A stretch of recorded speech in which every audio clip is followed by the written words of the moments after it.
Hi friends, मैं रंजीत सिंह साल पहले रिसर्च विथ रंजीत के इस यूट्यूब चैनल पे एक बार फिर से वेलकम करता हूं। फ्रेंड्स, आज हम लोग इस वीडियो के अंदर डिजाइन ऑफ टेंशन मेंबर के टाइप 2 प्रॉब्लम को सॉल्व करने वाले हैं। उससे पहले प्रॉब्लम को सॉल्व करने से पहले आप लोगों से रिक्वेस्ट है कि मेरे चैनल को ज़्यादा से ज़्यादा आप लोग लाइक करें, सब्सक्राइब करें एंड शेयर करें। तो आइए चलते हैं प्रॉब्लम्स की तरफ। फ्रेंड्स, तो चलिए प्रॉब्लम पढ़ते हैं। ये हमारा प्रॉब्लम है, a single angle 100 × 8 mm connected to a gusset plate. एक सिंगल एंगल सेक्शन है जिसका साइज दिया हुआ 100 × 8 mm connected to a gusset plate. एक गसेट प्लेट से ये कनेक्ट किया गया है। इसके बाद क्या at the ends with 20 mm diameter bolts, जिसको जो गसेट प्लेट से कनेक्ट किया गया है तो उसका बोल्ट जो जिस बोल्ट से किया गया उसका उस बोल्ट का डायमीटर है 20 mm with the connection length of 200 mm। और कनेक्शन लेंथ जो है उसका वो टोटल कनेक्शन लेंथ 200 है। Determine the tensile capacity of the bolt. यहाँ पे आपको निकालना है tensile capacity of the bolt. तो सबसे पहले यहाँ पे जो फिगर हमने बनाया इस फिगर को देखना पड़ेगा, इसमें क्या क्या दिया गया है। तो सबसे पहले हम लोग गिवन डाटा लिखेंगे। गिवन डाटा, प्लेट साइज आपको दिया हुआ, प्लेट साइज 100 × 100 × 8 mm। नेक्स्ट आपको ये फिगर से हम लोग देख सकते हैं एक डी दिया हुआ 20 mm। और हमने बताया कि टेंशन मेंबर के प्रॉब्लम्स को जब भी सॉल्व करें तो 16 to 20 mm के लिए आपको +2 ऐड करना होता है डायमीटर के अंदर। तो हमको क्या मिलता है, डी नॉट मिलता है। 20 + 2 तो ये आपका आता है 22 mm। नेक्स्ट आपका यहाँ पे इस फिगर्स को हम लोग देखेंगे तो ये नंबर ऑफ बोल्ट्स यहाँ पे लिख सकते हैं, नंबर ऑफ बोल्ट्स। एक ही रो में ये हमारा नंबर ऑफ बोल्ट्स है। तो देखते हैं कितना, 1 2 3 4 5 बोल्ट्स है, 5 नंबर्स। इसके बाद हमने आपको जैसा कि बताया था कि ये स्टार्टिंग से लेके फर्स्ट बोल्ट तक के डिस्टेंस को हम लोग बोलते हैं एज डिस्टेंस। तो ये हमारे पास ई का वैल्यू दिया हुआ है 40 mm। और बोल्ट टू बोल्ट का डिस्टेंस को हम लोग बोलते हैं पिच डिस्टेंस, इसे बोलेंगे 50 mm। यहाँ पे गिवन है हमारा। और ये तो हमारा ये है थिकनेस, प्लेट का जो हमारा थिकनेस है वो 8 mm है।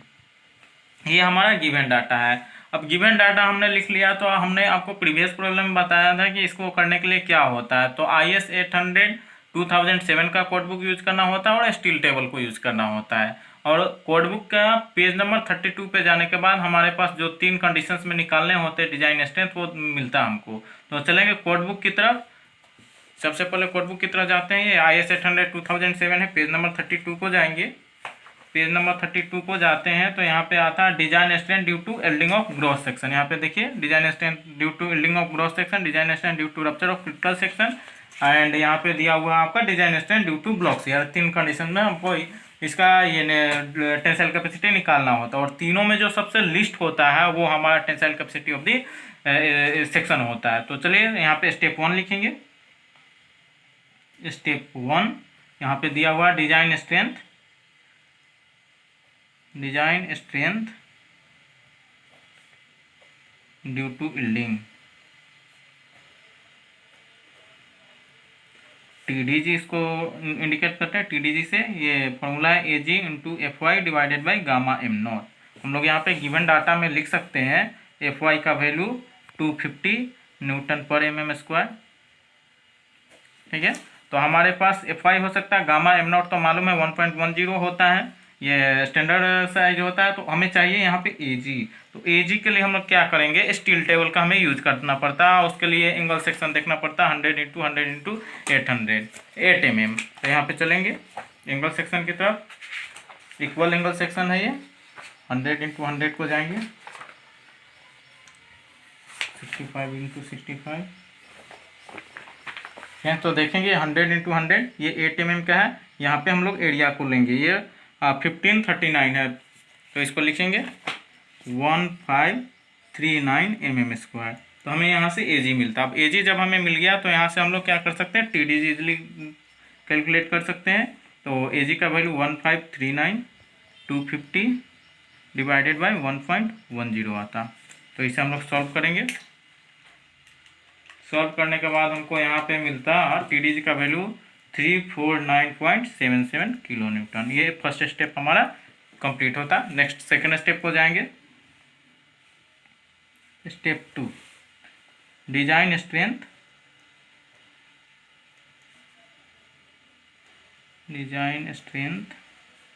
Due to rupture. देखिए यहाँ पे डिजाइन स्ट्रेंथ दो है, एक प्लेट का है और एक सेक्शन एंगल सेक्शन का है। तो ये हमारा सिंगल एंगल के लिए ये है और प्लेट के लिए हमारा ये है। तो हमारे प्रॉब्लम में हम देखेंगे हमारा क्या है, सिंगल एंगल है। तो हमारे पास हमें किस फॉर्मूले को यूज करना पड़ेगा, तो सिंगल एंगल का। ये सिंगल एंगल का है तो यहाँ पे TDN का फॉर्मूला हमें गिवन है। तो इसे हम लोग लिखते हैं first of all TDN equals to 0.9 ANC FU divided by gamma M1 plus beta AGO plus into FY divided by gamma M0। इसमें हमारे पास ANC नहीं है, AGO नहीं है, FU तो मिलता हमें AGO निकालना, बीटा निकालना पड़ता है। ये तीन चीज़ें हमें निकालना पड़ता है। इन तीन चीज़ों को फाइंड आउट करने के लिए मैं आपको बताता हूँ इसको कैसे फाइंड आउट करेंगे। तो सबसे पहले ये नेट एरिया है, ANC को हम लोग फाइंड करेंगे। ANC डायग्राम के माध्यम से भी कर सकते हैं या ऐसे भी कर सकते हैं। तो मैं आपको बताता हूँ ANC का क्या फॉर्मूला हो सकता है। तो ये length L minus 1D0 minus 1/2 into T into T, ये हमारा ANC का फॉर्मूला होता है। अब बताता हूँ कि क्यों। तो ये टोटल लेंथ, हमारा टोटल लेंथ यहाँ से यहाँ तक का हमारा टोटल लेंथ कितना है, वो ये एंगल का जो लेंथ है हमारा, ये यहाँ से यहाँ तक का वो लेंथ माइनस 1D0। क्यों, हमारा जो नंबर ऑफ होल है वो होल का डायमीटर हमको क्या करना होता है, माइनस करना पड़ता है। तो यहाँ पे चूंकि ये वन रोम है, सिंगल रोम है, इसलिए हम लोग यहाँ पे 1 कर रहे हैं और D0 22। इसके बाद क्या करता है, थिकनेस का हाफ हमको करना पड़ता है, फिर इनटू थिकनेस करते हैं। तो हमारा यहाँ पे आता है एरिया ऑफ कनेक्टेड लेग। इसे ANC को हम लोग बोल सकते हैं area of connected leg, ANC। या और AGO जो होता है वो पूरे का ये हमारा एरिया होता है। तो ANC में एरिया ऑफ कनेक्टेड लेग। तो चलते हैं ANC निकालते हैं। हमारे पास L है 100 माइनस D0 1 इंटू D0 का वैल्यू है 22 माइनस 1/2 थिकनेस 8 इंटू थिकनेस 8। इसे हम लोग सॉल्व करते हैं। तो इसे जब हम लोग सॉल्व करते हैं, कैलसी को देखेंगे, इसे सॉल्व करने के बाद हमारा आता 592 mm²। ये हमारा ANC निकला। फिर अब चलेंगे AGO की तरफ। एरिया ऑफ आउटस्टैंडिंग लेग, ये हमारा कनेक्टेड लेग था जिसका एरिया हमने निकाला, और ये हमारा आउटस्टैंडिंग लेग है जिसका हम लोग एरिया निकालेंगे। तो इसका होता है L minus 1/2 into T into T। ठीक है, L ये आउटस्टैंडिंग लेग हमारा जो है वह ये हमारा थिकनेस इसका आधा हाफ लेते हैं। चूंकि ये हमारा ऐसे है तो यहाँ से हम लोग आधा तो इसका जाता इधर और आधा आता है इसका इधर, इसलिए हम लोग क्या करते हैं इसका हाफ लेते हैं 1/2, और इसके बाद ये थिकनेस होता है। तो ये हमारा आउटस्टैंडिंग लेग का हमारा ये एरिया निकलता है। तो 100 इसका डिस्टेंस माइनस 1/2 इंटू थिकनेस 8 है हमारा इंटू 8। इसे हम लोग सॉल्व करेंगे। इसे हम लोग सॉल्व करते हैं तो ये हमारा था 768 mm²। ये हमारा ANC निकल गया, AGO निकल गया। अब इस फार्मूला में हमारा क्या बच रहा है, एक बीटा बचता है। तो बीटा फाइंड आउट करेंगे। बीटा का फार्मूला हमारे पास यहाँ पे दिया हुआ है, देखेंगे कोड बुक के अंदर 1.4 minus 0.076 into W divided by T into FY divided by FU BS by LC। ये इसको इतना भी लिख के छोड़ सकते हैं हम लोग, ऐसा करते हैं ग्रेटर देन इक्वल टू 0.7। ये हमारा ये कंडीशन सेटिस्फाइड होना चाहिए, तब हमारा ये वो आता है, हमारा बीटा का वैल्यू आता। तो इसमें अब हमारे पास क्या होता है, तो ये तो स्टैंडर्ड होता है, ये भी गिवन होता है W। ये W का ये वैल्यू होता है width of outstanding leg. T thickness होता है, FY FU आपको मालूम है, BS और LC आपको फाइंड आउट करना पड़ता है। तो सबसे पहले हम लोग क्या करेंगे, W का वैल्यू तो हमको मिल जाता है, तो सबसे पहले हम लोग क्या निकालेंगे, BS का फॉर्मूला होता है W plus W1 minus T। तो W हमारा क्या है, width of the outstanding leg. तो हमारा यहाँ पे W क्या होता है 100 है, वो तो हमारे पास मालूम है, प्लस W1 का वैल्यू हम कहाँ से मिलता है। तो हमने यहाँ पे जो फिगर बनाया देखिए, यहाँ से यहाँ तक का हमारा वैल्यू कितना है 60 है। यहाँ से यहाँ तक का ये डिस्टेंस आपको दिया हुआ, जहाँ से ये वोल्टेज कनेक्शन दिया हुआ है वहाँ तक 40, उसके नीचे का डिस्टेंस कितना है 60, ये हमारा आता है W1। तो ये हमारा हो जाता है 60 प्लस माइनस 8, तो ये हमारा आता है यहाँ पे, इसको करते तो 152 mm। अब हमारे पास LC, तो LC हमारे पास कहाँ से मिलता है, तो यहाँ पे देखते हैं कनेक्शन लेंथ। LC का फुल फॉर्म होता है हमारे पास कनेक्शन लेंथ और लेंथ ऑफ द कनेक्शन। तो यहाँ पे हम देख सकते हैं the connection length of 200 mm, तो यहाँ पर हमारे पास इजीली दिया हुआ है 200, तो इसके लिए टेंशन नहीं है। तो हमने BS भी फाइंड आउट कर लिया, LC भी मिल गया, हमारे पास W भी है, ये सब है। तो डायरेक्ट हम लोग इसे पुट करेंगे, तो 1.4 माइनस 0.076 इंटू W। अब W का वैल्यू हमारे पास कितना है, तो विथ ऑफ द ये W हमारा ये भी है, ये भी है, तो हम लोग दोनों चूँकि सेम साइज का है तो यहाँ पे 100 ही होता है। तो 100 divided by 8 into 250 divided by 410 into BS हमारा यहाँ पे आया 152 डिवाइडेड बाई LC है हमारा 200। ये होता है ग्रेटर देन इक्वल टू 0.7 होना चाहिए। इसे हम लोग फाइंड आउट कर देंगे। इसे हम लोग फाइंड आउट करते हैं तो ये हमारा आता 0.95, ये हमारा बीटा का वैल्यू आया 0.95, जो कि हमारा 0.7 से ज़्यादा है। ये कंडीशन सेटिस्फाइड होता है तो इस बीटा के वैल्यू को हम लोग TDN को फाइंड आउट करने के लिए यूज कर सकते हैं। तो हम लोग चलते हैं TDN की तरफ। TDN का फॉर्मूला यहाँ पे लिखा हुआ जैसे कि एक मिनट, हाँ TDN का यहाँ पे फॉर्मूला लिखा हुआ है, तो यहाँ पे निकालेंगे 0.9 ANC। तो ANC हमने फाइंड आउट किया है, दिखाता हूँ आपको, 592 आया, 592 लिखेंगे।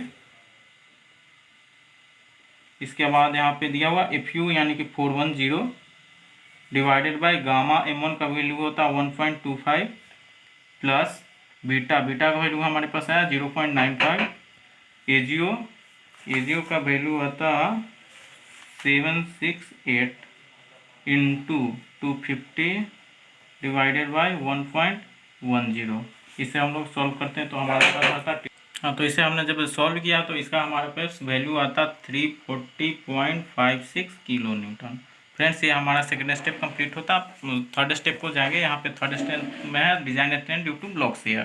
तो स्टेप 3 लिखेंगे, step 3 design strength due to block share.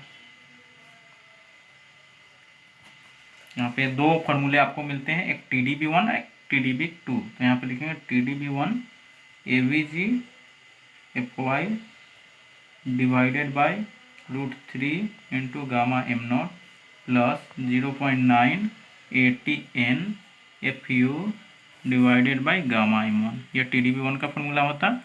TDB2 देखेंगे, TDB2 0.9 AVN FU divided by √3 gamma M1 plus ATG FY divided by gamma M0। इसके बाद हमको ये design strength due to block shear निकालने के लिए हम लोग ब्लॉक डायग्राम इसका निकालना पड़ता। तो ये हमारे पास नंबर ऑफ बोल्ट्स कितने हैं, 1 2 3 4 5, इसका हम लोग ब्लॉक डायग्राम निकालेंगे। तो सबसे पहले चलते हैं, ये 1 2 3 4 और 5 जो होता हाफ आता, जैसा कि हमने पहले भी आपको एक्सप्लेन करके बताया हुआ है। तो इसे हम लोग ऐसे करेंगे, यहाँ से यहाँ तक का जो आपका डिस्टेंस है इसे हम लोग एज डिस्टेंस बोलते हैं। ये हमारा पिच डिस्टेंस होता है ना, फिर आपको मैं बताता हूँ। एज डिस्टेंस हमारा 40 दिया हुआ है फिगर में। नेक्स्ट इसके बाद 50 पिच डिस्टेंस है हमारा, 50 50 50, और यहाँ से यहाँ तक के डिस्टेंस को हम लोग बोलते हैं LV। तो यहाँ पे हम लोग फाइंड आउट करते हैं LV क्या हो सकता है, 40 प्लस 50, कितना 50 है, 1 2 3 4 इंटू 4, तो ये हमारा आता 240 mm। नेक्स्ट LT, तो LT तो हमारा यही साइज होता ना, तो ये इसका साइज हमारा क्या होता 40। LT हमारे पास गिवन है 40 mm। नेक्स्ट हम लोग चलते हैं आगे। अब LV और LT जब निकाल लिए हैं तो इसके अंदर हमें 4 चीज़ें निकालनी होती है, 4 एरिया निकालना होता है। एक होता AVG, दूसरा होता AVN, एक होता ATG नेक्स्ट होता ATN। हमने बताया एवीजी का फॉर्मूला आपको थोड़ा रिमेंबर रखना पड़ता है। LV इंटू टी करेंगे तो LV का वैल्यू हमारे पास क्या है 240 है, थिकनेस हमारा 8 है। इसे हम लोग करते हैं, इसे करेंगे 240 इंटू 8 तो ये हमारा आता 1920 mm²।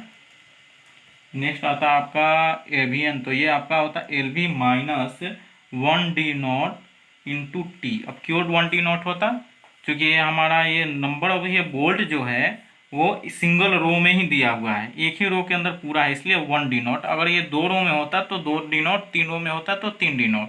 तो ऐसे ही करते हैं हम लोग।